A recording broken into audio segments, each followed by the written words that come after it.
Halo, sahabat Mabel, back with me, Mr. JP, dalam podcast Honda. Sore hari ini kita kedatangan tamu luar biasa. Kalau bahasanya bukan kaleng-kaleng sekarang ya. Nomor 1 di BPBD Provinsi Bangka Belitung. Siapa dia? Pak Mikron Antariksa. Apa kabar, Pak? Baik, alhamdulillah sehat. Yang penting tetap sehat. Sehat. Salam tangguh. Salam tangguh. Presiden. Beliau ditemani orang besar juga, Ya. Tapi ini bukan masalah fisik, tapi memang jabatan orang besar. Kita kedatangan tamu juga dari Kementerian Kesehatan ya, Bapak Dr. Bangun. Selamat datang Pak di Bangka Belitung Pak. Selamat datang. Selamat datang. Apa kabar Pak? Alhamdulillah baik. Baik ya Pak ya. Ini bulan Udah ngitung. Bulan ke-6. Bulan ke-6. Ternyata bukan baru Setengah datang. tahun, ya. Setengah tahun. Setengah tahun. Udah 6 bulan di sini. Beliau merasa nyaman dan cocok dengan lempah kuning di Bangka. Bukan begitu Pak Mikron? Katanya testimoni sering mengatakan lempah kuning bisa mencegah. Wih, lempah kuning bisa Tapi kan mencegah. itu testimoni. Testimoni. Testimoni beberapa orang bisa juga mencegah masuknya virus corona tadi. Virus corona. Oke. Mungkin Pak Bangun atau Pak Mikron boleh kenalan dulu kita sama sahabat Honda Bubble yang ada di luar sana. Banyak nih Pak, soalnya masyarakat kita Honda Bubble. Kita juga bantu nih, Siap. bantu pemerintah untuk mengedukasi ya pencegahan Sosialisasi. COVID, ya sosialisasi COVID di masyarakat Bangka Belitung. Baik, terima kasih. Mungkin saya duluan. Boleh. Izin komandan. Woi, komandan. Siap. Nama saya Mikron Antariksa.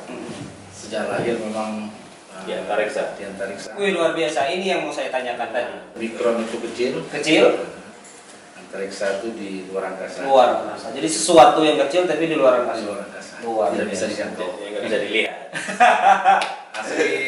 Aslinya Pangkal Pinang. Pangkal Pinang. 46 Pangkal Pinang dan lahir 45 tahun yang lalu. Luar biasa. Putra daerah Sabang Abang, orang besar di BPBD provinsi. Sementara diminta Pak Gubernur untuk menjadi kepala pelaksana Badan Penanggulangan Bencana Daerah, sekaligus selaku sekretaris gugus tugas percepatan penanganan COVID-19 Provinsi Kepulauan Bangka Belitung. Berarti bukan ketua ya Pak ya? Saya sekretaris. Sekretaris. Ketua dulu pernah jadi ketua. Nah, dulunya pernah jadi ketua kalau nggak salah. Sekarang di mana bisa downgrade gitu?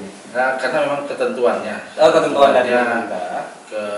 dari pemerintah, dari Kemendagri bahwa ketua itu akan menganulir juga anggaran-anggaran, merefocusing anggaran sehingga itu kebijakannya ada di gubernur, sehingga gubernur yang seharusnya menjadi ketua. Ketua. Awalnya itu penanggulangan saja, pencegahan saja, Betul. makanya Bapak.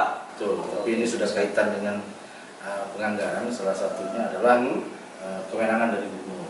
Sehingga saya otomatis diangkat menjadi sekretaris gugus tugas tersebut. Luar biasa.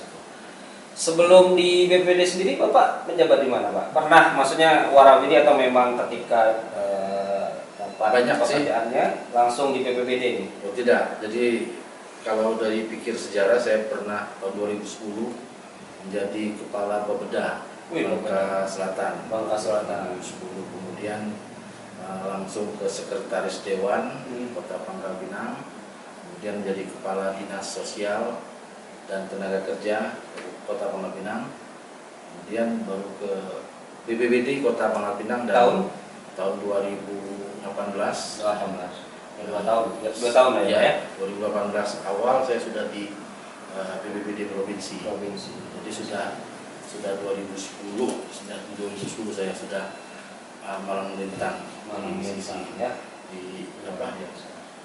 di wilayah Bangka Belitung. Wih, asik nih.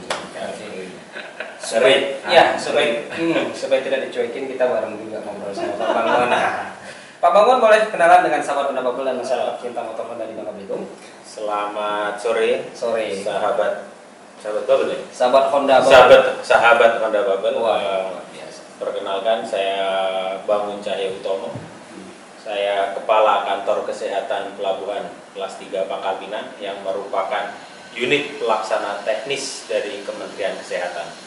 Jadi saya berada di sini sejak bulan Februari 2000. Sekarang 20 ya? 2020, jadi saya masih baru. Betah Pak? Alhamdulillah betah. Harus dinikmati. Harus dinikmati. Disyukuri. Semua itu udah rencana ilahi yang harus kita lalui dan jalani. Kemudian saya asli dari, sebelumnya saya di Surabaya, di kantor kesehatan pelabuhan kelas 1 Surabaya. Ditugaskan karena apa ini? Ditugaskan karena promosi. Jadi di sini promosi. menjadi kepala kantor di kantor kesehatan pelabuhan kelas 3 Pangkal Pinang, yang wilayah kerja kita melalui provinsi Bangka Belitung. Jadi kita ada di mulai dari Manggar sampai ke Muntok. Luar biasa. Apa Bapak pikiran pertama ketika ditugaskan? Bangka Belitung itu tahu sebelumnya? Ya, Bangka Belitung yang saya tahu cuma ada film Laskar Pelangi itu aja. Ini jujur ya. Jadi belum tahu. Jadi pada saat saya dipanggil ke Kementerian Kesehatan, terus diberikan amanah ke Bangka Belitung, yang pertama saya cari adalah waktu itu yang dicari disebutkan adalah Pangkal Pinang, karena saya nggak tahu Pangkal Pinang. Yang pertama saya lakukan adalah browsing ke Google. Pangkal Pinang, oh di Bangka Belitung. Ya, sudah gitu aja. Terus setelah itu, karena keluarga saya di Surabaya, yang kedua adalah saya cari penerbangan berapa kali dari Surabaya. Oh ternyata harus ke Jakarta dulu. Oh ya sudah, gitu aja. Itu aja yang kita lagi. Jauh juga ya, tapi yang karena kita pegawai dari Kementerian Kesehatan, jadi kita juga harus siap ditempatkan di mana saja. Awalnya tapi bukan jadi beban gitu ya Pak ya? Enggak, semua ini harus dijalani, dinikmati ya. Karena ini adalah tadi misteri ilahi. Kita nggak pernah tahu. Misteri ilahi. Balik lagi kita ke Pak Mikron, Pak Bangun. Ketika ditugaskan menjadi ketua gugus COVID, apa perasaannya Pak? Karena ya pasti awalnya kita lihat, waduh, di luar kan ngeri-ngeri nih. Itu pasti kita dak-diduk juga, kita bisa ninggalin keluarga atau gimana perasaan Pak? Ya, jadi memang COVID ini kan benda yang baru dan juga penanganannya juga baru. Kami kan biasanya di BNPB maupun BPBD itu banyak mengatasi masalah bencana alam. Sedangkan di ngurusin banjir, gempa, angin, ya yang terkait dengan bencana alam. Kemudian pada waktu terjadi COVID ini, secara nasional langsung dikategorikan menjadi bencana non alam. Tapi nasional. Memang dalam Undang-Undang 24 tahun 2007 mengatakan bencana alam, bencana non alam, dan bencana sosial. Bencana sosial itu adalah konflik dan kerusuhan. Sedangkan untuk bencana non alam ini epidemi dan penyakit, kegagalan teknologi itu termasuk kepada bencana non alam. Nah, memang kaget pertama kali waktu diminta oleh Pak Gubernur langsung menjadi ketua gugusnya. Karena memang kepercayaan ini kan harus terjawab dan harus terlaksana dengan segera gitu kan. Sedangkan perangkat kita waktu itu belum mengetahui, karena tidak ada satupun referensi yang memberikan jawaban seperti apa penanganan kasus ini. Seperti apa, belum pernah, dan semua orang juga tidak pernah mengatasi dan menanganinya secara paripurna. Tetap juga makanya sekarang ini kita lihat ada surat edaran 1, surat edaran 2, ada perubahan aturan itu untuk menyesuaikan perkembangan dan menyesuaikan bagaimana tindak lanjutnya nanti pada saat di lapangan. Nah ini yang memang belum ada kerangka. Karena posisinya yang kita hadapi ini pertama tidak kelihatan, yang kedua masalahnya tuh masalah nggak kelihatan juga gitu. Dan soalnya kalau kelihatan digebukin gitu. Iya. Sehingga memang kita bukan coba-coba juga, tapi kita menerapkan ketentuan yang ada. Jadi memang kita di pelabuhan dan bandara. Memang kita adalah kantor kesehatan pelabuhan ya, sesuai dengan International Health Regulation. Kita itu harus mempunyai kemampuan untuk deteksi penyakit di pintu masuk. Dengan yang salah satu yang bisa kita gunakan adalah dengan thermal scanner, deteksi suhu. Karena semua penyakit infeksi yang pertama kali muncul adalah demam. Ya. Sehingga kita alat yang dipunyai Kementerian Kesehatan adalah deteksi suhu. Dan waktu itu di Kementerian Kesehatan kita sudah di dropping tuh di Semua. bandara-bandara itu sudah dipasang Semua di Indonesia. bandara ya, di bandara itu sudah punya deteksi suhu. Dan kita di sini dapat 2 deteksi suhu sehingga kita taruh di bandara Depati Amir dan di bandara Hananuji di Belitung. Jadi 2 kita pasang. Waktu itu kita hanya fokusnya karena waktu itu surat edaran adalah kedatangan di internasional, jadi kita memasang di Hananjudin itu yang di internasional. Jadi semua yang dari Malaysia itu sesuai dengan protokol kesehatan sekarang ini. Jadi semua yang datang itu harus pakai health alert card, harus bebas demam, harus tercatat, itu sudah kita lakukan. Ya, dengan adanya surat edaran Dirjen adalah peningkatan kewaspadaan terkait kasus corona yang ada di Wuhan. Jadi sejak itu kita sudah waspada tuh di pelabuhan bandara. Ini pada saat itu, waktu itu saya sedang di Surabaya, belum di sini. Waktu itu Desember itu saya di Surabaya, kita sudah mempersiapkan di Surabaya dan sering rapat ke Jakarta terkait kasus flu baru. Waktu itu kita ngomongnya flu baru atau kasus baru yang ada di Cina ini. Jadi kita memantau terus tiap hari perkembangannya di sana di WHO. Jadi kita bisa memantau di WHO itu setiap hari. WHO itu sebenarnya mengeluarkan update kasus, update 1, update 2, update harian itu di WHO. Tapi memang pada saat itu belum ada notifikasi dia sebagai penyakit berbahaya, belum ada notifikasi dia sebagai public health emergency of international concern. Jadi sebagai penyakit kegawat daruratan masyarakat yang meresahkan dunia. Jadi belum ada notifikasi itu. Tapi waktu itu begitu adanya kasus itu kita sudah memantau, kita sudah waspada dulu. Kita sudah waspada, semua yang masuk kita pantau dengan HAC tersebut. Datang kita pantau, suhunya kita pantau gitu. Terus itu sambil kita mereview rencana kontingensi yang ada di wilayah pelabuhan dan bandara. Kita siapkan semua. Sampai akhirnya WHO menetapkan sebagai pandemi. Sehingga pada saat pandemi itu saya sudah di sini. Jadi sudah di Bangka Belitung. Langsung Nggak bisa pulang kemana-mana jadi nggak bisa pulang. Sementara di sini sambil menikmati indahnya alam Bangka Belitung. Tapi sambil menikmati juga tugas yang diberikan. Iya. Gini Pak Bangun, sempat ya mungkin ya, karena kita juga nggak tahu ya, salah satu menteri dengan gampang meremehkan, kita nggak sebut namanya tapi mungkin udah tahu lah orang-orang itu kan, sampai bilang orang Indonesia mungkin kena, itu namanya corona. Itu satu.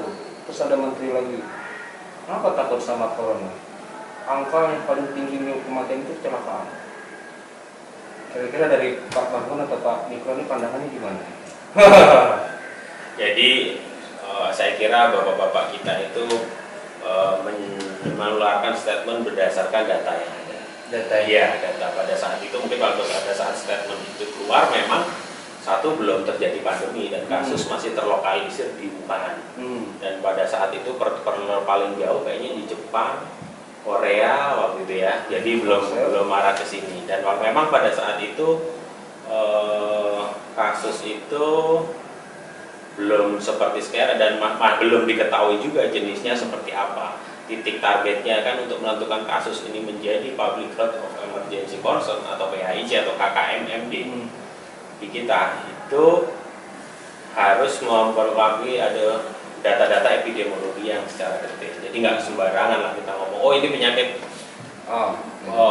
pandemi, ini enggak. Jadi harus ada data-data dan kriteria yang memenuhi terkait itu semua. Jadi saya kira bapak-bapak kita sudah melakukan itu berdasarkan data. Jadi bukan testimoni ya, tapi berdasarkan data. Dan sebetulnya juga kan? Bukan. Jadi dan pada saat itu sebetulnya Kementerian Indonesia itu sebenarnya terkait wabah itu pemerintah Indonesia itu terkait, kalau saya lihat itu sangat concern. Jadi Undang-Undang Indonesia itu punya Undang-Undang Karantina Kesehatan tahun 62. Undang-Undang nomor 1 dan 2 tahun 62. Kemudian diratifikasi, kemudian muncul undang-undang itu, kemudian muncul Undang-Undang nomor 4 tahun 1984 tentang wabah penyakit. Kemudian Undang-Undang nomor 62 tadi karena sudah terlalu lama diratifikasi di tahun 2018. Jadi Undang-Undang nomor 6 tahun 2018 tentang kekarantinaan kesehatan. Nah, sehingga mereka sudah concern, cuman memang dalam perjalanan itu kan ya undang-undang itu sudah dibentuk sesuai dengan prosedur-prosedur yang ada. Kalau kita di daerah itu kan menunggu apa yang jadi keputusan pusat, kan gitu ya Pak? Iya, kalau ya tadi ya mensikapi juga, nah betul karena kita belum tahu dan dulu juga kan kita yang memakai masker itu hanya untuk yang sakit. Iya. Tapi kesini-sininya karena kondisinya semuanya harus pakai masker dan dibolehkan menggunakan masker kain. Nah, mulai itu sekitar bulan April tanggal 5 April kalau nggak salah perintah itu. Sebelumnya masih untuk yang sakit saja. Kebijakan WHO-nya begitu kan. Nah, artinya kebijakan juga berkembang, virus juga berkembang, dia bermutasi. Mungkin bisa saja dulu hanya di iklim dan di cuaca yang suhu maksimalnya juga hanya 25 derajat kan, atau 28 derajat, tiba-tiba sekarang sudah bisa ke 34 derajat, artinya kan bermutasi dan beradaptasi virus tersebut. Nah, sehingga memang ketentuan-ketentuan juga harus menyesuaikan dengan tingkat virus itu. Betul, mungkin pada waktu itu dia belum menular dan belum mematikan. Kita juga bisa berkomentar seperti itu. Bukan berarti kita juga mencela-mence, tapi memang kita belajar dari data, kita belajar dari kasus, kita belajar dari virus ini gitu. Tapi dari kacamata Pak Imran, ini virus sangat berbahaya. Kalau menurut saya penularannya yang sangat berbahaya. Penularannya. Artinya penularan itu cepat gitu. Kita ketahui ya, kami ambil contoh di Bangka Belitung, satu kasus itu bisa beranak pinak jadi 57 kasus. Dari data yang kita peroleh juga dari 131 sekarang 191 kasus itu kan hanya 39 kasus yang mati, sedangkan mati itu artinya tidak berkembang. Tapi yang hampir 75% itu merupakan transmisi lokal. Yang menyebar ke K1, ke K2. K1 itu artinya kontak erat yang pertama dan kontak erat kedua. Nah, di sini yang diperlukan memang adalah pemimpin yang tegas. Pemimpin yang tegas dan punya karakter, dia bisa perintah untuk melaksanakan dengan cepat. Dan waktu pertama-tama sekali kita sudah menggunakan salah satu aplikasi putra Bangka daerah dengan fake COVID-nya tadi. Fake COVID awal-awal isolasi di awal-awal yang sekarang sudah terintegrasi sekarang dengan Peduli Lindungi. Sekarang sudah terintegrasi dengan Peduli Lindungi. Sudah nasional itu Pak? Sudah nasional artinya, dan fitur-fiturnya juga ada di dalam Peduli Lindungi. Artinya daerah tidak serta-merta, daerah pasti mengadopsi aturan pusat, kemudian dikembangkan dengan kearifan lokal kita dan keunikan dari daerah kita. Artinya, tapi tidak pernah bertentangan dengan aturan pusat, tetap seirama. Cuma mungkin penegasan, misalnya kalau di sini kan, kalau di sana itu kan dilarang untuk mengadakan kegiatan di keramaian segala macam. Kalau di kita kan tidak jadi nganggung gitu. Nah, itu kayak gitu lah.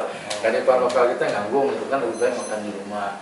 Nah, hal-hal seperti itu yang kita terapkan, tapi tetap 3 kuncinya tadi kan, jaga jarak, cuci tangan, dan selalu menggunakan masker apabila beraktivitas di ruang dan waktu manapun, seperti itu kan. Oke, dari Pak Mitron sendiri ataupun dari Bapak Bangun, lihat lebih mudah. Bangun. Terlihat lebih mudah. Yang lebih muda yang mana? Oh iya, memang saya lebih muda dia. Oke, sejauh ini strategi yang dihadirkan oleh BPBD ataupun dari kantor pengawasan pelabuhan dalam menangani COVID khusus di Bangka Belitung itu udah berapa persen? Kalau persen kita nggak bisa lah, tapi secara koordinasi kita dengan teman-teman gugus tugas provinsi itu kita sangat intens sekali. Hubungan kita sangat intens.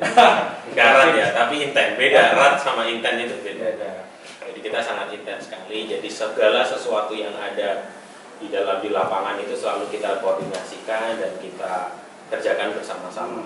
adanya aturan dari pemerintah pusat juga kita kondisikan dan kita kerjakan bersama-sama. Karena kami sebagai perwakilan pusat, beliau sebagai perwakilan daerah, kita tidak bisa jalan itu sendiri-sendiri, harus irama, beriringan. Makanya kalau kita lihat kondisi kita di sini dalam berbagai kasus ya, bukan dengan saya, dengan dinas kesehatan, dengan gugus tugas juga membawai dinas kesehatan dan dinas-dinas yang lainnya, itu kita sangat, dan instansi lainnya lah yang bekerja sama terkait, kita sangat erat.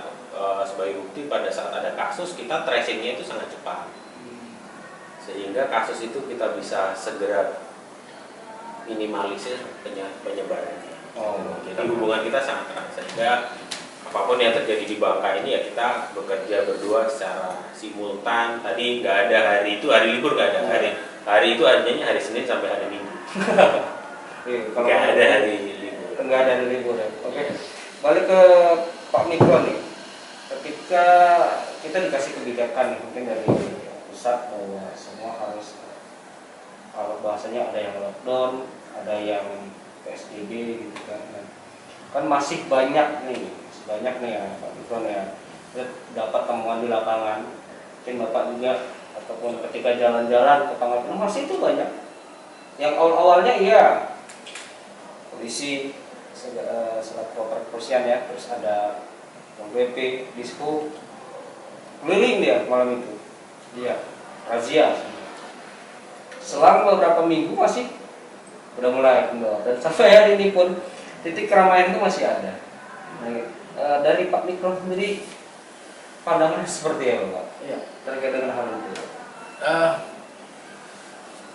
Seperti kita katakan, kita tuh kan awal-awal tuh hot banget. Pada saat hot dibantu dengan media Pak.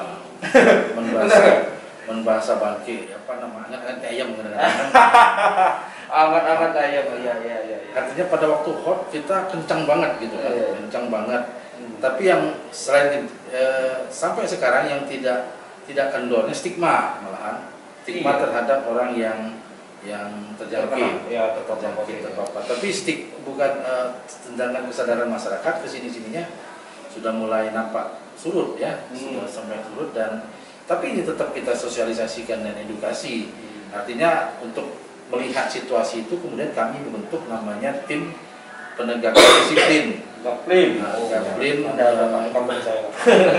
Gaplin percepatan Gaplin penerapan protokol kesehatan COVID-19. Nah, Gaplin ini yang setiap saat bertindak dan menjalankan kegiatannya. Apabila ada kegiatan-kegiatan keramaian ditanyakan sudah atau dipantau seperti apa. Kita pernah kemarin tuh memaksa untuk tidak laksanakan kegiatan seperti ada lomba burung kemarin kan. Oh iya. Kita hentikan itu belum sesuai dengan protokol kesehatan. Nah, besok paginya kemudian dia koordinasi dengan kita. Dan setelah kita tetapkan begini sampai burungnya harus pakai masker kan. Wah, burung mana dulu ya Pak Komang ya? Betul. Bangun ya. Nah, akhirnya kegiatan itu dapat harus ganti nama. Jadi kegiatan harus itu ngasih selamatan tumpengan dulu. dapat terlaksana. Jadinya memang kesadaran yang namanya sadar ya, kesadaran itu adalah sadarnya manusia ya. Nah, pada waktu itu manusianya belum sadar, karena memang kesini ya tadi ya kita sudah bisa mengendalikan, setidaknya kita sudah bisa mengendalikan kasus-kasus besar. Ada 3 kasus besar ya sebagai informasi. Yang pertama adalah kasus klaster kapal BUMN, BUMN. Yang kedua kapal tanker BUMN juga. Dan yang ketiga adalah sekolah menengah atas. Menengah atas di Pemali. Nah, itu 3 kasus besar. Tapi ketiganya itu berhenti. Bisa diatasi semua. Bisa diatasi. Artinya kalau tidak bisa diatasi mungkin dia sudah menyebar hampir seluruh Bangka Belitung, karena kita ketahui kan salah satu mata pencarian Bangka Belitung adalah pertambangan. Ya. Iya. Tentu saja mungkin pegawai-pegawainya sudah akan menyebar kemana-mana. Nah, artinya tetap kita juga bekerja. Satu yang dapat kita tracing sampai 100 orang. 100 orang. Ya, 100 orang kontak-kontak. Semua di swab. Semua di rapid, kemudian yang kontak eratnya di swab. di swab dan dapat juga beberapa dan kemudian kita hilangkan ya, apa ya kalau bahasa di karantina yang bahasa kami sekarang bukan sembuh tapi sudah terbebaskan dari virus COVID. Kalau sembuh dia nggak pernah sakit masalahnya. Nah, sehingga kita sudah terbebaskan ataupun sudah hilang virus coronanya dalam diri dia seperti itu. Itu dari kacamata Pak Mikwan selaku BPD. Kalau dari kacamata kesehatannya Pak, selaku dokter ini, jaminannya bahwa kita udah terbebas dari COVID ini dari mana Pak dilihatnya Pak? Bebas. Ini kan tadi bahasanya terbebas, habis dari rapid. Kalau di karantina itu Dicek, dikatakan karantina. terbebas kan mereka sudah dilakukan 2 kali swab negatif. Nah, berarti 2 kali swab berturut-turut negatif. Dalam kurun waktu berapa lama? Oh, kalau itu jadi gini, kriteria diagnosisnya adalah swab pertama, kedua itu untuk diagnosis.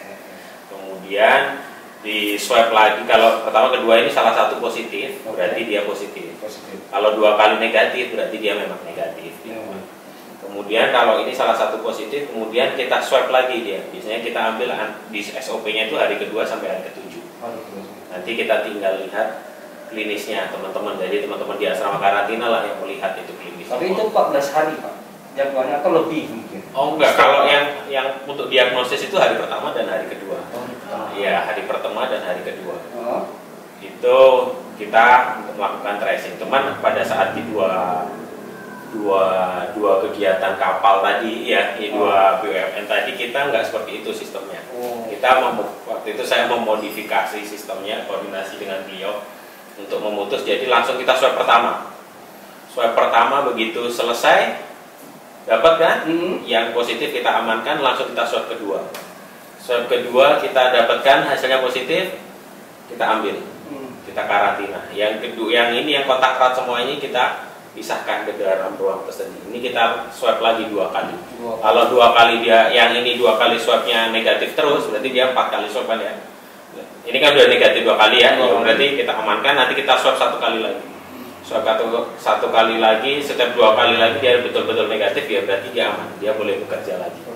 Yang ini kita sampai 2 kali lagi positif, 2 kali negatifnya kita tunggu sambil yang menentukan kapan jadwal swabnya itu teman-teman di asrama karantina, karena mereka yang melakukan pengawasan. Terkait 2 itu memang ilmu itu kan berkembang ya. Jadi kalau kita lihat tadi memang dari WHO menyatakan cukup pakai, yang pakai masker adalah orang yang sakit itu memang kebijakan internasional. Dan kenapa pada saat awal itu heboh karena memang SDM kita pada saat itu sangat kurang. Pada saat itu kita sangat kurang, masker aja kita kurang, APD aja sangat minim, masker, kemudian sehingga yang heboh sebetulnya semuanya heboh itu, bukan hanya ditimbun Pak ya? Ujung ditimbun, padahal nggak ditimbun itu. Nggak tahu, kita mau beli itu harganya yang selangit ya, sehingga memang itu terus kita mau diagnosis juga kita harus ke Jakarta gitu kan. Nah, sekarang kondisi kita bisa melakukan intervensi secara cepat ini tidak langsung karena memang kita punya alat diagnostik di sini. Kita punya PCR. Nah, itu sangat ya, itu memang dari saya akui dari teman-teman gugus juga dan dinas provinsi, baik itu supporting dari Pak Gub juga ya. Itu sangat tepat dengan mendatangkan alat diagnosis itu sebetulnya, sehingga kasus yang ada di sini kita bisa tangkap secara cepat sesuai dengan kaidah yang ada ya, bukan kita rapid semuanya kita rapid, enggak, sesuai dengan SOP-nya itu berhasil kita tekan semuanya sesuai dengan SOP.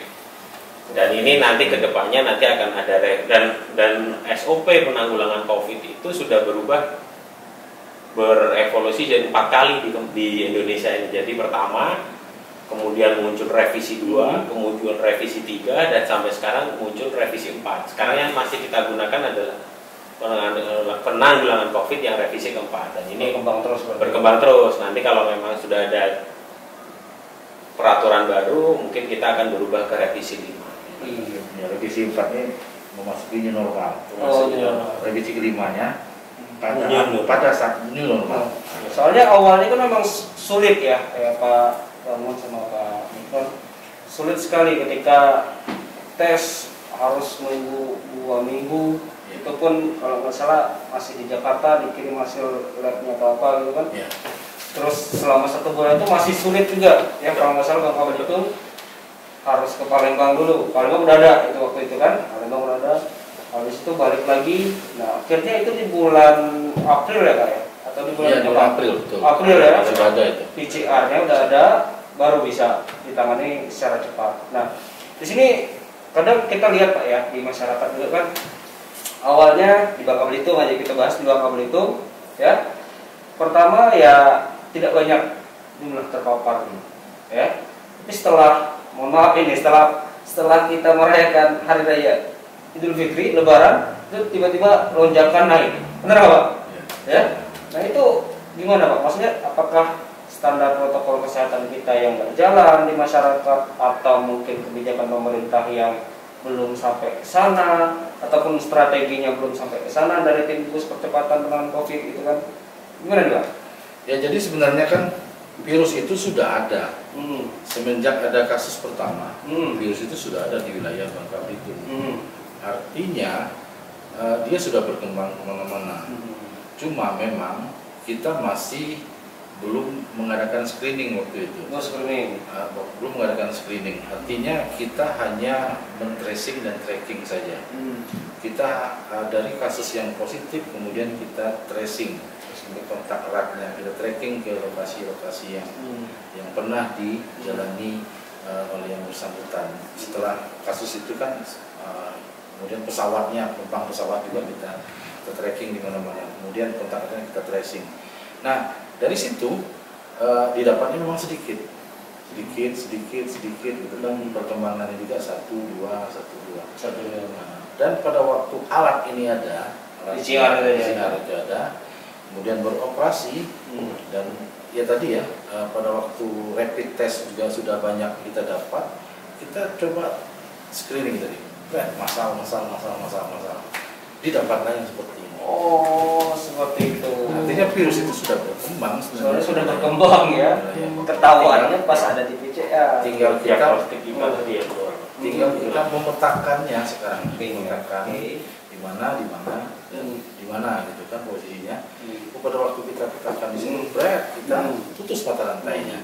Pada waktu di SMA Mali itu, kita putus mata rantainya. Di MT Gebang kita putus mata rantainya. Gimana Pak cara putus gitu. Ya sampai ke kontak ya, kontak eratnya itu harus kita lakukan. Kalau kontak eratnya itu dia masih tidak kita temukan, kemudian dia positif, dia akan menyebar terus kemana-mana. Misalnya kita bicara sekarang kontak erat gitu kan, nah, kemudian Anda pulang ke rumah, nah itu kan berkembang kemana-mana. Berarti yang dicari nanti Bapak gitu ya? Selalu kontak erat. Jadi posisinya tetap ke apa ya? Mutus mata rantainya di situ. Ya, pada waktu yang kontak erat yang terakhir yang dirasa dan yang diakui oleh pasien sudah negatif semua, berarti kita sudah memutus mata rantainya seperti itu. Jadi mungkin prosesnya adalah yang pertama itu untuk dalam memutus mata rantai itu kita harus punya prevent, detect and respond. Ya itu konsep kita itu ada prevent, persiapan kita apa, deteksi tadi dengan tracing, tracking tadi, terus kemudian respon. Apa yang kita lakukan kalau kita punya prevent itu detect yang sudah kita lakukan. Dan saya kira di teman-teman gugus tugas itu sudah jelas SOP-nya. Jadi kalau dia ada prevent, kita persiapan kita siapkan semua sumber daya sudah kita siapkan. Kemudian detect-nya itu kita kalau ketemu orang dengan rapid reaktif atau tracing dan testingnya itu sudah jelas. Jadi kita tracing dulu, kita testing. Kalau dia reaktif langsung kita masukkan karantina dan langsung kita swab. Setelah itu masuk juga dengan respon. Karantina itu sudah masuk respon. Jadi responnya. Nah, nanti di sini kita lakukan juga yang di dalam karantina tadi. Setelah dia di PCR tadi muncul lagi kan. Ya udah, selama kita nunggu hasil PCR kita juga melakukan tracing juga sama dia kan. Dia kontak dengan siapa saja itu kita data lagi. Begitu hasil swabnya muncul, dia kita cari lagi orang yang itu yang kontak dengan dia untuk kita lakukan testing lagi dia. Kita rapid lagi. Atau kalau memang perlu kita sampai swab lagi. Karena dia kontak K1 atau dia masuk dengan OTG. Jadi kriterianya dia masuk kriteria OTG. Ya. berkaitan dengan kategori-kategori ini ya, pasien ya itu ya Pak, Pak Bangun ya, Iya. saya sebut pasien ya, walaupun sehat aja maksudnya mereka kan nggak sakit aman ya. Nah, Kesehatan provinsi semuanya bekerja bersama-sama sesuai Ekstra. dengan. Iya. Tadi tidak ada hari bahasa libur. sekarang extraordinary ya. Enggak dari libur. Nggak ada libur ya. Harinya Senin sampai Minggu. Senin sama Minggu. Iya. Kalau Pak Presidennya extraordinary. Istirahat. Oke, balik lagi ke Pak Mikro ataupun Pak Bangun ya, terkait dengan ini udah masuk revisi dari RP 1, 2, 3, 4 gitu. Ini udah masuk secara new normal. Nah, mungkin bisa dikeluarkan pendapat seperti apa sih, maksudnya keadaan new normal itu sendiri dari Pak Mikro Iya. dan Pak Bangun. Dalam konsep ya, dalam konsep Iya, kita tataran bicara. konsep di masyarakat supaya kita juga bisa edukasi melalui apa yang disampaikan dengan Pak Mikron sama Pak Bangun, kita edukasi kembali. Oh ini loh yang namanya normal loh, gitu. Jadi kita selaku perusahaan juga di sini Honda ya bisa juga edukasi. Oh ini Iya. bahasanya dari Pak Mikron keadaan normalnya seperti ini, gitu Pak. Pertama sekali mungkin kami jelaskan dulu kan, kalau orang tadi kan sebelum kita bincang nyebut apa Jawa Timur hitam gitu kan. Black zone. Nah, mungkin perlu kami jelaskan dulu ya bahwa kita sering menyebutkan misalnya tidak ada kasus dibilang zona hijau. Zona hijau. Artinya zona hijau itu adalah zona di mana pasien yang terkonfirmasi positif COVID. dan masih dirawat berjumlah antara 1 sampai dengan 100. Itu hijau. Hijau. Wah. Itu hijau. 1 dengan 100. Yang aktif ya. Ya. Pasien yang Kita hijau nih Pak. Kita hijau Hijau. sekarang ini. Syukur. Karena kita tuh berjumlah sekarang ini 23 Yang positif. yang positif.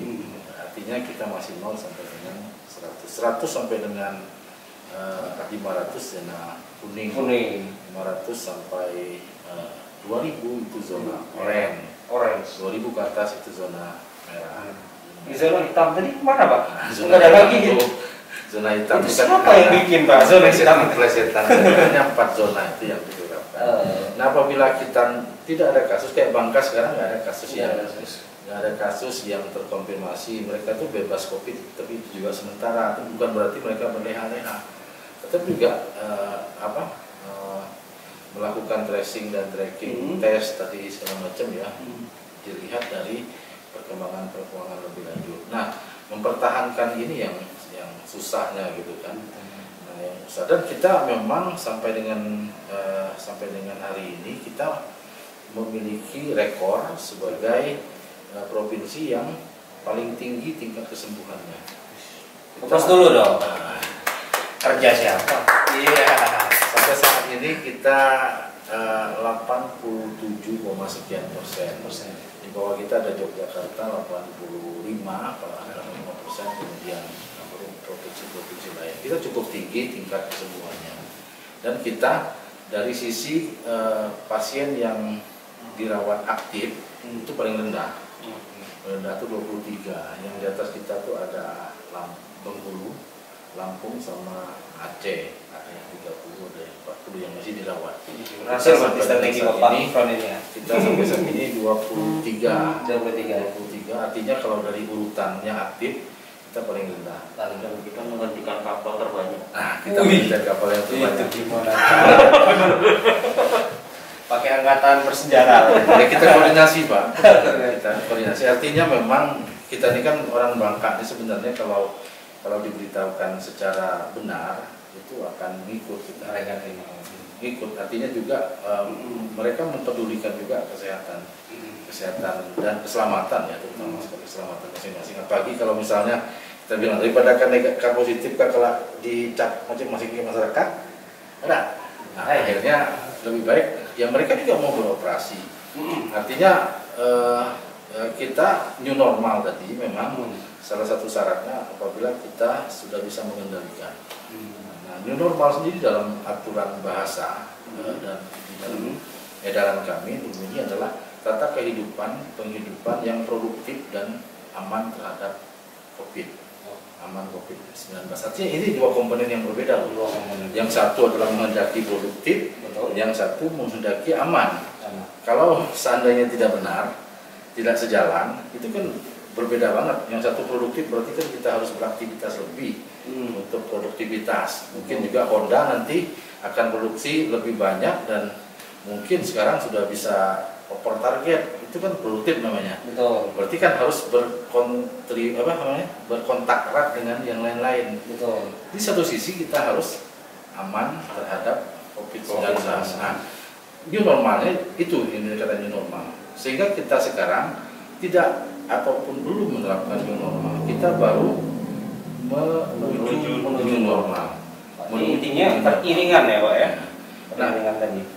isi dalam menuju new normal itu adalah sosialisasi dan edukasi, sosialisasi edukasi kepada masyarakat. Di samping itu juga kita mengendalikan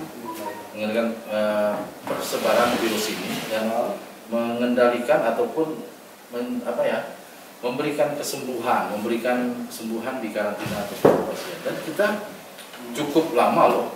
Maret ada kematian dan kematian terakhirnya bulan Juni kemarin ya. Yang di 3 bulan berselang. 3 bulan berselang. Tingkat selangnya lama. Karena itu tadi, kalau kita ketahui lebih dahulu virus ini, kita enak memetakannya. Tapi kalau sudah tidak bisa kita ketahui, dia sudah menyebar, apalagi ada penyakit bawaan, yang itu bahaya macam itu bisa menimbulkan kematian. Nah, diketahui dulu. Nah, new normal yang dimaksud oleh pemerintah itu adalah itu tadi, kehidupan yang produktif. Kita buka sektor secara perlahan-lahan. Kemarin tanggal 1 Juli Pak Gubernur sudah meluncing untuk pariwisata. Untuk event-event silakan dilaksanakan, tapi sebelum dilaksanakan kita diskusi dulu dengan gugus tugas, dengan KKP, dengan yang lain. Seperti apa bagusnya kegiatan-kegiatan. Jadi tidak langsung enaknya seperti itu, tapi tetap kita diskusikan. Misalnya ada yang mau nikah, resepsi, seperti apa, kan kita ada protokol kesehatan di kegiatan-kegiatan fasilitas umum itu ada dari komunitasnya, sehingga itu bisa kita terapkan. Nah, kita baru menuju new normal. Menuju new normal ini artinya memang penyesuaiannya yang lama. Artinya Anda tadi lihat di lapangan masih banyak yang pakai. Betul Pak. Itu memang menuju, kadang-kadang pakai, kadang-kadang enggak. Menuju gitu kan. Berarti menuju normal itu sampai tetap sosialisasi dan kasih sampai masyarakat kita menjadikan itu habit. Sehingga kita perlu gaklin tadi. Itu kalau menurut kacamata kami di pemerintah daerah. Mungkin Mas secara pusat Mas. Nah, secara pusat mungkin gimana? Jadi ya samanya kita sama. Ya, jadi kita seiring tadi yang disampaikan Pak Fikron juga apa yang ditanggapi dari pemerintah pusat juga sama dari Kementerian Kesehatan seperti itu. Jadi kita di kondisi seperti ini ya kita harus bersinergi lah ya, dari antara harapan kita dengan new normal itu tidak kita bebas seperti sedia kala. Jadi ya memang kita harus protokol-protokol yang sudah kita kerjakan selama kemarin itu kita terapkan dalam kondisi kita sehari-hari secara dalam ranah kehidupan sehari-hari. Jadi habit gitu ya. Jadi habit itu pun jadi habit yang baik sebetulnya. Sehingga kita bisa menularkan penyakit. Yang intinya adalah kepada masyarakat adalah yang harus kita katakan bahwa COVID itu memang ada. COVID memang ada. Itu kan. Yang penting kita sekarang harus patuh terhadap protokol yang ada. Jadi mari kita gunakan masker, kita menggunakan cuci tangan gitu. Kita ikutilah semua protokol-protokol yang ada dari pemerintah, baik itu pemerintah pusat maupun dari pemerintah daerah. Gitu. Berarti untuk sekarang sih masih efektifnya yang tadi ya Pak, cuci tangan, trilogi tadi. Trilogi. Mungkin kedepannya kita nggak tahu ada tambahan nggak kira-kira. Kan ini revisi 4 menuju normal. Terus revisi 5 ini mungkin ada tambahan lagi nih. Sebenarnya bukan yang sebut trilogi tadi adalah untuk memudahkan saja. Memudahkan kita sebagai. Kalau aturannya banyak Pak. Oh banyak. Aturannya banyak, bukan 3 itu saja. Misalnya kan misalnya kita resepsi ya, ada event resepsi. Perginya, masuknya pintu ini, keluarnya pintu ini. Terus misalnya itu taruh di laptop ya Pak. Oh ya. Pada vlog lah Pak istilahnya. dulu kan kecil-kecil kayak gini kan, Iya. sekarang besar-besar aja tahu gitu kan. Nah, tidak Kelewatan boleh, nanti Pak. misalnya kan fotonya tidak boleh Berdekatan. salaman, tidak boleh salaman. Itu ketentuannya banyak tuh. Kalau dalam protokol kesehatannya cuma yang memudahkan kita, yang sering kita ingat Yang paling gampang. kehidupan gampang. kita ya 3 hal itu tadi. 3 hal itu tadi untuk mencegah ya, untuk mencegah. Kalau sudah masuk itu bagaimana kita meningkatkan imun. Oh. Jadi harus dibedakan. Kadang-kadang orang bilang harus meningkatkan imun. Untuk meningkatkan imun apabila sudah ada virus itu. Pemahamannya harus mencegah. dikasih tahu juga. Untuk mencegahnya tetap kita menggunakan itu. Tapi Menggunakan masker. imun juga perlu karena kita tidak tahu kadang virus itu sudah ada dalam tubuh kita. Iya. Imun tetap harus Betul Pak. harus Tetap ditingkatkan. ditingkatkan. Goes itu kan. Wih. Orang-orang Ini itu kita bahas. Orang-orang itu lagi germas tuh. Gerakan masyarakat Gerakan masyarakat sehat. Salah satunya dengan germas, olahraga teratur itu meningkatkan Karena udah daya tahan. dibuka ini seberapa efektif Pak? PHBST ya. Iya. Oh ya, sebetulnya bukan hanya goes sih, olahraga. Olahraga. Dan goes pun kalau bisa jangan bergerombol rame-rame, tetap social distancing. Aktualnya bergerombol. Aktualnya bergerombol ya. Ya itu kan bagaimana kita mengedukasi. Kalau saya adalah goeser mandiri, jadi saya goeser Mandiri, ya. Sering goes nih sama Pak Mikron. Udah goesnya nyari lahan yang datar saja gitu kan. Wah. Sendiri jadinya.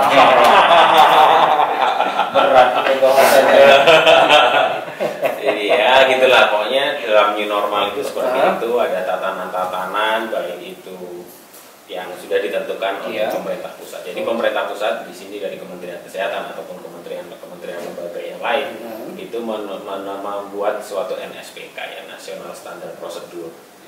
Nanti di teman-teman di tingkat daerah itu adalah bagaimana melaksanakannya Oke. terkait nasional standar itu. Saya kira. Jadi kita boleh nih Honda Pak ya nanti buka event ya Pak. Pak Ya, Mikron. tidak masalah Pak. Oh tidak masalah. Event Yang itu penting- tidak masalah. Malah kan Protokolnya dipenuhi. Yes. Nah, Berarti kita udah artinya- dikasih izin nih. artinya begini Pak.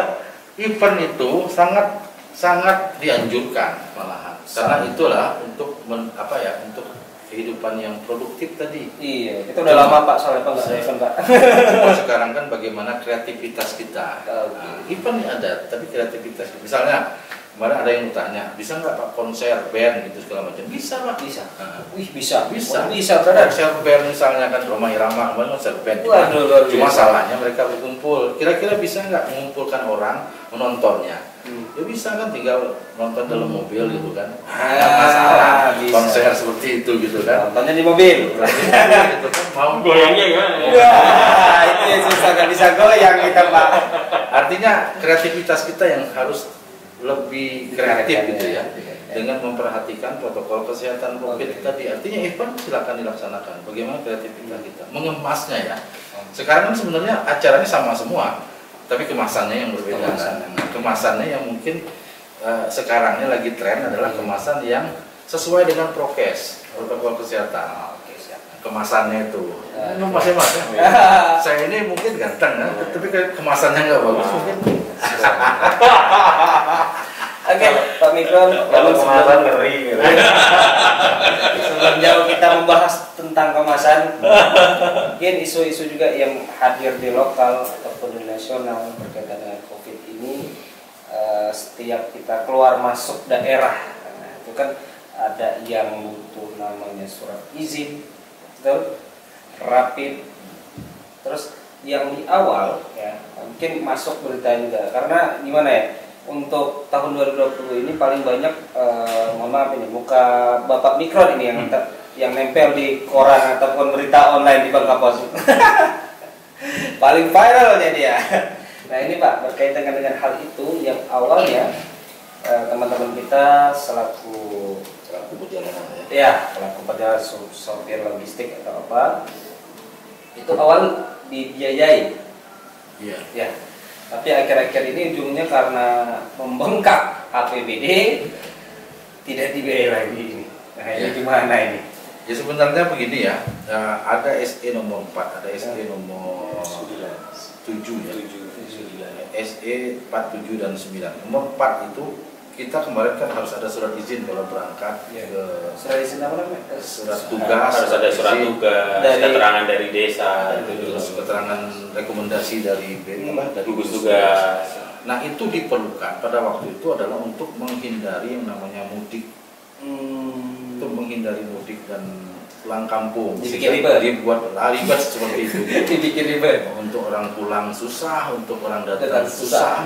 Memang banyak surat. Memang harus diperbanyak oleh surat. Banyak didapatkan adalah Apa? penyebaran itu melalui perjalanan. Nah, Jadi semakin dengan begitu kita kan perjalanan kriteria perjalanan sangat ketat sehingga penyebaran itu bisa terkurangi dan memang itu terbukti loh.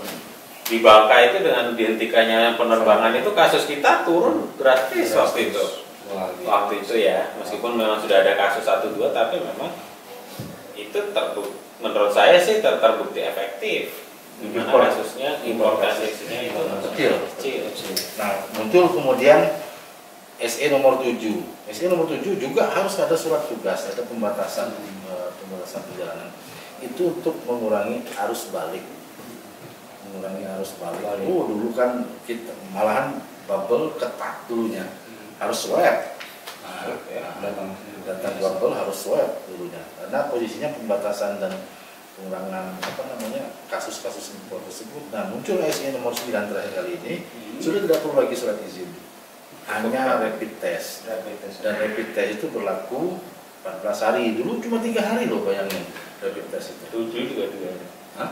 Yang 7 juga 3 hari. Iya, 3 hari. Swab juga. Sekarang berlaku sudah 14 hari, sudah agak longgar karena memang menuju ke new normal tersebut. Nah, itu yang terjadi dan ketentuan ini berlaku untuk seluruh pelaku perjalanan. Baik itu di udara maupun di laut. Nah, itu yang kejadian kemarin di laut pada waktu penumpang pelabuhan. Kita sudah habis sekitar 630 juta satu bulannya hanya untuk merepit sopir-sopir truk. Oh iya. Sopir-sopir truk yang untuk logistik ya Pak ya. Logistik gitu. Karena cuma mereka yang diizinin, kita nggak diizinin ya. Nah, kemudian kalau sekarang sih sudah diizinin sih. Oh, udah diizinin ya. Nah, pada saat sekarang sih kemarin punya kebijakan baru lagi bahwa karena memang memberatkan itu kan kalau sehari cuma berjalan itu Pak. Ya, sehari hanya berjalan rapid mandiri. Setelah itu yang 3 hari ya. Setelah itu sudah rapidnya mandiri tapi berlakunya 1 bulan. 1 bulan. Artinya setiap mereka berangkat tinggal surat kesehatan, tapi tetap surat kesehatan bebas flu dan demam. Kemudian rapid testnya berlaku untuk 1 bulan. Itu kebijakan hasil rapat. Kebijakan bubble ya. Kebijakan bubble ya. Oh, untuk daerah bubble saja. Artinya kita melihat keadilan di situ. Nah, keadilan itu adalah mengeluarkan sesuatu dari tempatnya.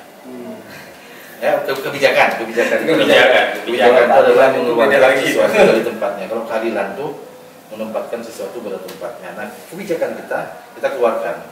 Tetap rapid tapi berlaku 1 bulan. Dan setiap perjalanan dengan surat kesehatan. Itu memang untuk memudahkan perekonomian dari sopir-sopir truk tadi gitu. Lumayan Pak, rapid test. Iya, rapid test itu kan beragam dari mulai 280 sampai dengan 500. Ada yang 700.000 malah. Di Belitung 700.000. Nah, untuk rapid test mahal. itu tergantung dari manajemennya lah. Iya, rapid gratis ya. Kita bangun. Jadi gini, regulasi tentang penerbangan ataupun pergerakan orang secara domestik itu ada dasar hukumnya, yaitu ada Surat Edaran Menteri Kesehatan nomor HK 0201 Menkes 382 tahun 2020. Itu tentang protokol pengawasan pelaku perjalanan dalam negeri di bandar udara dan pelabuhan dalam rangka penerapan kehidupan masyarakat produktif dan aman terhadap coronavirus. Jadi di dalam protokol ini adalah salah satunya adalah pelaku perjalanan baik kru, ABK mau kru itu maksudnya awak ya. Jadi yang krunya kapal maupun pesawat itu wajib rapid, termasuk penumpangnya itu harus rapid 14 hari. Yang berlaku 14 hari. Kalau enggak itu enggak. SE nasional. Iya, SE nasionalnya. Nah, di Bangka kalau untuk sopir ya. Tapi kan berdasarkan itu kita nggak kalau menurut saya ini masih ada faktor risiko nih yang harus kita Masih ada celah. yang harusnya kita berusaha menyampaikan ke Kementerian Kesehatan supaya kita mendapat dukungan khusus untuk teman-teman sopir. Teman sopir itu sopir yang mana nih? Apakah sopir logistik atau semua sopir? Nanti kita serahkan sama yang di atas lah untuk membuat Kebijakan kita. Yang jelas kita mengusulkan ke pusat. Mudah-mudahan bisa segera datang sehingga teman-teman sopir itu juga dia bisa terlindungi. Mohon maaf ya, kita melakukan rapid itu untuk melindungi teman-teman sopir dan keluarganya. Jangan sampai dia berangkat, dia melakukan perjalanan, dia terpapar tapi tidak diketahui sehingga menularkan ke keluarganya atau ke orang lainnya. Jadi tugas kita rapid. Kita lakukan rapid itu untuk melakukan deteksi awal sebetulnya. Untuk deteksi pas pastinya ya harus tetap lewat swab. Dan di dalam SE itu selain dia harus rapid selama rapid yang berlaku 14 hari, PCR yang berlaku 14 hari, itu ada kewajiban untuk masing-masing orang itu melakukan mengisi namanya Health Alert Card. Ya, atau HAC atau Electronic Health Alert Card. Yaitu adalah kartu kewaspadaan untuk memudahkan kita melakukan tracing. Jadi sebelum berangkat dia mengisi HAC tadi di bandara awal, nanti di bandara kedatangan HAC itu akan kita ambil datanya. Nah, itu secara elektronik bisa, secara manual bisa. Tapi kalau kita sih lebih menyarankan secara elektronik. Udah berjalan, Pak? Sudah berjalan, meskipun masih ada beberapa kendala, tapi masih berjalan. Dan harapan kita sih masyarakat comply karena HAC ini ada di dalam Undang-Undang Nomor 6 Tahun 2018 bahwa orang yang datang dari daerah terjangkit atau masih harus menggunakan Health Alert Card. Dan Health Alert Card atau HAC ini sangat membantu buat tracing kita. Dan ini terbukti pada saat ada kasus importase kita dengan sangat cepat untuk melat. Jadi tracing itu ada dua. Tracing yang dilakukan kawan-kawan di Dinas Kesehatan di wilayah, jadi dia kontak dengan siapa-siapa saja, dan di kami adalah melihat siapa saja dia dengan kontak dengan siapa di dalam satu pesawat. Nah, jadi kalau kita di protokol di penerbangan itu yang harus kita pantau erat adalah orang yang 2 baris di depan dan 2 baris di belakangnya. Itu kita anggap sebagai kontak erat. Itu yang harus kita cari. Kalau kita nggak punya HAC atau kita punya manifest, gitu. Kalau di manifest kan datanya cuma nama, nomor SID aja. Kalau di HAC itu dia detail, ada nomor KTP, ada NIK. Ya NIK nomor KTP tadi ya. Iya, nomor kan Bapak. Iya gitu ya. Ada di NIK, ada nomor handphone sehingga kita bisa hubungin dia, kita bisa tracing dia.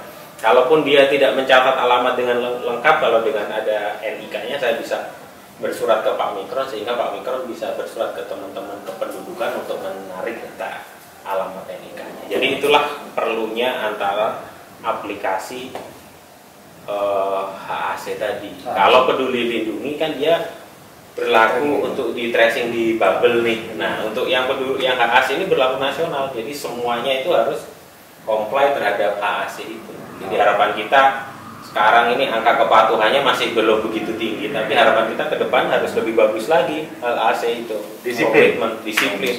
Jadi kalau disiplin menggunakan masker, cuci tangan, jaga jarak, dan disiplin mengisi HAC tadi aturan-aturan pemerintah. Oke Pak, kita udah banyak ngobrol nih, kayaknya udah sering. Pak, support aja langsung nih demi kita Pak. Ini ngobrol santai kan? Makasih Pak. Oke. Ini Mas. Wih, kok saya yang dikasih? Loh. Harus begitu. Harus begitu ya. Oke, siap. Teman sejiwa sudah melakukan yang terbaik. Wah. Enggak sponsor ya sayangnya. Enggak sponsor ya, biasanya kita tetap sponsornya di sini, Pak. Harusnya gelasnya ini ya. Jadi bapak saya itu cerita sedikit, sudah tahun 56 sudah pakai Honda. Honda C50. Sampai sekarang ya, Pak ya. Sekarang di rumah Vario gitu. Mantap. Kalau di tempat asal orang tua saya itu kan kalau untuk motor tuh Naik apa? Naik Honda katanya. Iya. Mau motor apapun sebutnya Honda. Harusnya seperti itu Pak, biar kayak odol. Pepsodent. Kayak aku aja. Odol itu merek Pak, karena Oh, awal gitu itu ya? pasti gigi, bener nggak? Betul. Nah, Sama kayak Sanyo ya. Sanyo. Pompa air apapun juga tetap Sanyo. Brand. Apa lah kita ngomong? Bagus brandnya. Bagus itu. Itu Iya. brand yang melekat di masyarakat. Naik apa? Naik Naik Honda. Honda. Iya. Itu kalau di mohon maaf di Padang sama di Aceh kalau nggak salah nyebut kereta itu Honda. Honda, iya. Makanya bilang asli orang tua saya. Ya, oke. Kita lanjutin Pak karena oh iya, sore ini makin asik nih kita obrolannya. Gue banyak dapat ilmu nih dari bapak-bapak sekalian nih. Tapi gini Pak, di beberapa bulan terakhir kita dapat berita ya mungkin dari pusat apa sambil minum nggak apa nikmatin aja. Itu mengenai vaksin satu ya, kedua obat Pak, ketiga herbal. Nah ini kan masih menjadi isu Pak, bukan pembenaran karena dari kesehatan ataupun Kementerian Kesehatan sendiri tidak pernah mengeluarkan ataupun belum ya sampai hari ini atau mungkin saya yang belum dapat informasi vaksin untuk bisa menyembuhkan itu namanya COVID atau corona. Mungkin Pak Bangun bisa bantu jawab ini. Jadi kalau vaksin itu bukan menyembuhkan, tapi mencegah. Mencegah. Kita disuntik vaksin supaya imunitas kita muncul sehingga pada saat kita terkena kasus COVID atau kasus awal itu kita nggak terpapar. Itu namanya vaksin. Kalau obat memang belum saat ini belum ada. Jadi protokol kita masih tetap menggunakan protokol suportif keluhan yang ada di mereka. Dan ada beberapa obat-obat antiviral yang digunakan. Jadi kalau secara spesifik yang untuk COVID-nya memang belum. Tapi ada yang bilang ya kalau kita yang bakal itu jahe merah itu kan sampai Testimoni itu. Testimoni itu belum ada penelitian. Testimoni semuanya berdasarkan pengalaman. Artinya si A testimoninya seperti ini, si B. Jahe merah bisa mencegah itu namanya Lempah kuning, kan? lempah kuning. Ada kemarin Suwarno batang lapen. Batang lapen. Yang jelas itu semua kalau secara itu kan meningkatkan daya tahan tubuh. Itu Pastinya. aja. Kalau daya tahan tubuh meningkat, kemungkinan dia terpapar untuk menjadi sakit itu kecil. Saya ngomong terpapar dan menjadi sakit ya. Ada yang terpapar tapi tidak sakit. OTG tadi. OTG. Ya. Nah, makanya terima kasih pencerahannya dari Pak Bangun ini biar masyarakat kita nggak Ya, yang dapat penting isu hoax. Daya tahan tubuh, minum vitamin, olahraga. Karena banyak sekali isu yang berkembang ya. Isu-isu hoax ya namanya juga masyarakat. Betul. Ada yang bisa memfilter itu namanya berita, ada juga nggak filter asal aja terima bahwa ini bisa jadi obat, bahwa ini bisa jadi obat, tapi aktualnya enggak, benar nggak ya? Ya, itu kan sudah ada kayak beberapa dari regimen sebenarnya dikeluarkan dari WHO tapi masih belum. Oke. Besok pagi ada lagi. Ada lagi apa? Satu case, ada laporan nih kayaknya masuk. Ya, iya makanya. Oke, mungkin kita juga sudah mencapai apa ya ending dari ngobrol asik kita pada hari ini podcast kita. Mungkin dari Pak Bangun dan Pak Mikron bisa kasih saran lah untuk menuju namanya new normal. Karena kita kan diinfokan tadi kan diceritakan di awal kita belum sampai new normal nih, tapi kita baru mau menuju, betul? Nah, seperti apa Pak Bangun? Bisa kasih saran pesan buat masyarakat pecinta Honda di Bangka Belitung. Jadi untuk para Honda lover ya, Honda lover itu apa sih? Iya, sahabat Honda. Sahabat Honda ya, sahabat Honda ya. Hmm. Yang penting adalah kita harus mematuhi protokol kesehatan dari pemerintah, baik itu pemerintah pusat maupun pemerintah daerah. Jadi gunakan masker, jaga jarak, cuci tangan, itu yang paling utama. Dan untuk sahabat Honda yang melakukan bepergian itu boleh, tapi tetap harus mematuhi protokol-protokol kesehatan yang ada. Jadi tetap pakai masker, sarung tangan, cuci tangan, gitu ya, jaga jarak, gitu, dan mematuhi protokol pelaku perjalanan dalam negeri. Jadi harus dilakukan rapid test dan harus mengisi EHAC ataupun HAC. Jadi sehingga protokol-protokol itu bisa dilaksanakan, dan kalau bisa terjadi kasus, kita nggak ingin jadi kasus, tapi kalau seumpama terjadi kasus kita sudah tahu dan kita bisa melakukan. Dan di dalam HAC tadi. Nah, ini mumpung di dalam HAC itu ada trombol panik. Misalkan tiba-tiba kita ada gejala itu bisa ditekan tombol panik itu langsung masuk ke server kita di Kementerian Kesehatan. Panik button itu dia posisinya di mana, nanti dari kementerian langsung menghubungi kita langsung menuju ke tempat yang ada. Bisa diakses di mana? Bisa langsung kita bisa download di Play Store. Di Play Store apa atau namanya? di App Store di eHAK. Saya coba dulu Pak ya. Ini Biar eHAK Indonesia. eHAK Indonesia. Nah, nanti di situ login dulu. Nah, setelah login nanti di ini pengunjung ini ada panik button, tinggal dipencet. Luar biasa. Kalau dia ada gejala, ada demam, pencet tombol button, dia langsung kontak dengan server di Kementerian Kesehatan, dia langsung kontak. Dan Langsung ini samperin. seluruh langsung disamperin. Nanti dari saya muncul datanya, kita langsung sampaikan ke guru juga. Kita akan samperin. Dan itu pun nanti begitu ada, kita kan ada grup kantor kesehatan pelabuhan. Jadi kita KKP itu ada di seluruh Indonesia, dari Sabang sampai Merauke. Jadi begitu ada apa-apa itu langsung disampaikan. Ini ada apa kok panik button? Ternyata pernah kemarin bunyi, disamperin sama teman-teman KKP ternyata Ada gejala. enggak pencet. Waduh. Sahabat Honda itu jadi kirain ada yang gejala, ternyata dipencet. kepencet nggak sengaja. Oh, itu langsung disamperin. Langsung disamperin. Kenapa? Ketakutan mereka Ya, ya. kita yang ketakutan datang. Gitu. Loh ini ada apa gitu kan? Nah, itu. Oke. Saya kira itu. Terakhir, Pak Mikron mungkin bisa menyampaikan strategi nanti di era new normal. Jadi memang kita belum ya, jadi sahabat Honda Global ini kita belum memasuki, kita baru mau menuju yang namanya itu new normal. Nah, ini Pak Mikron bakal ngasih strategi atau kebijakan dari BPBD sendiri, tim gugus percepatan penanganan COVID, featuring bersama dari tadi kantor pelabuhan Ya, untuk mencanangkan strategi terbaru untuk new normal ini. ya, ini bagus ini. Salah satu amanat dalam Undang-Undang 24 2007 kami mengenal namanya pentahelik ya.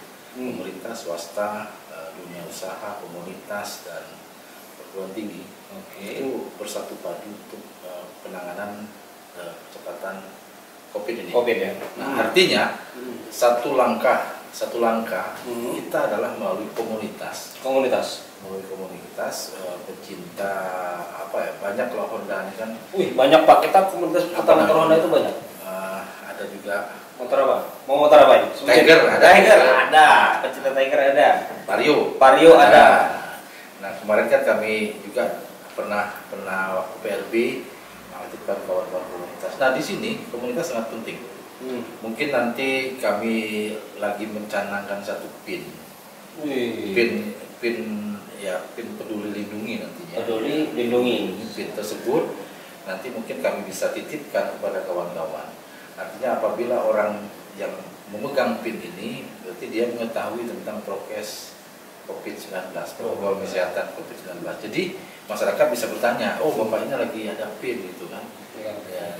Boleh Bisa nanti launching itu Pak. boleh nanti mungkin taruh di bawahnya Honda gitu. Asik. Pesan sponsor. Tetap gitu kan. Artinya pada waktu kita sekarang memperbanyak relawan ya. Kalau seandainya kita yang bekerja, pemerintah ada batasnya. Betul. Sehingga kita coba kawan-kawan komunitas dengan PIN tersebut. Pokoknya lagi touring ada PIN tersebut, kemudian datang di situ menjelaskan kepada masyarakat. Sehingga touring lagi menjelaskan kepada masyarakat. Artinya yang sudah melewati tiga alur sungai misalnya, Asik. boleh dikasih PIN gitu. Aduh.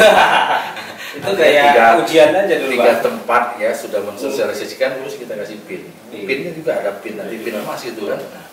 Nah, maksud kami penanggulangan ataupun percepatan melalui komunitas ini sangat penting.